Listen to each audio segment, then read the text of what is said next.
How to add fractions with dissimilar denominators.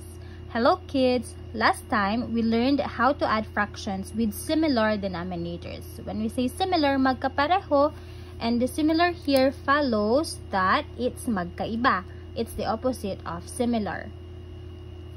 In the previous lesson, madali lang siya dahil kapag wala kang problema sa addition, alam mo kaagad mag-solve or mag-add ng fractions with similar denominators dahil kokopyahin lang, you will just copy the denominator and then proceed to the usual addition. Okay, in here, it's a little different.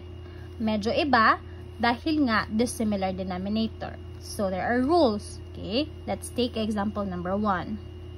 1/2 plus 2/3.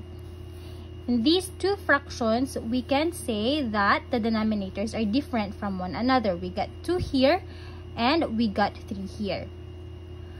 Rule number 1, we have to find the least common multiple.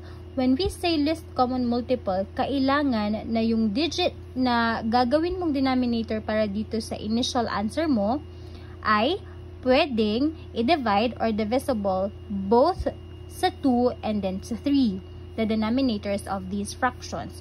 So, usually, ang pagkuha ng least common multiple ay ipagmumultiply mo lang sila but it doesn't work in all examples. Okay? It still works but you still have to reduce the final answer sa lowest term nito. Pero kung alam mo kung paano kumuha ng least common multiple, hindi mo na siya kailangang i-reduce sa lowest term. Okay, so in here, the least common multiple for these two denominators is number 6. 6 divided by 2 is 3 times 1 divided the denominator divided by the denominator and multiplied by the numerator. So 6 divided by 2, we got 3 times 1 is 3. And then copy the operation symbol. 6 again divided by 3 is 2 times the numerator 2, so that is 4.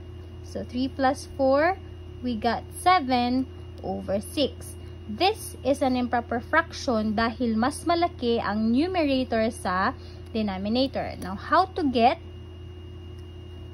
the final answer? We have to convert this into mixed fraction. So, paano yun? 7 divided by 6, we will get 1. And then, ang remainder niyan ay 1, lalagay mo sa numerator, and then just copy the denominator. So, it will become 1 and 1 over 6. This now is the final answer. Okay, let's take another example. Medyo mas madali, 1/3 plus 1/4.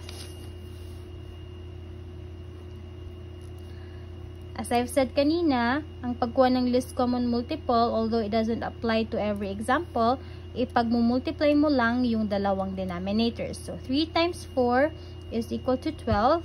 Proceed to the rule. 12 divided by 3 is 4. Times 1 is 4. Copy the operation symbol. Plus 12 divided by 4 is 3. Times 1, you will get 3. That makes 7 over 12. Is this the final answer?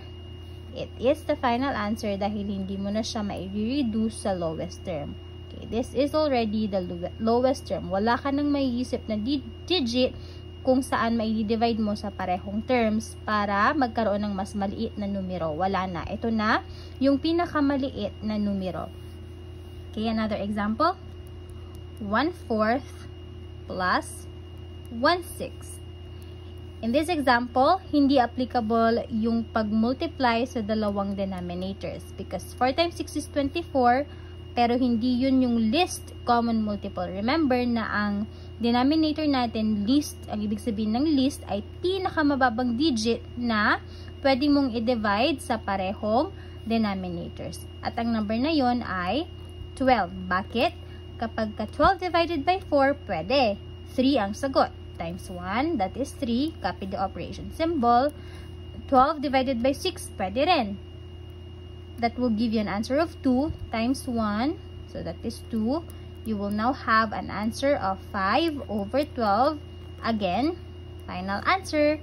Dahil wala na pong digit na pwedeng i-divide sa dalawang terms na ito.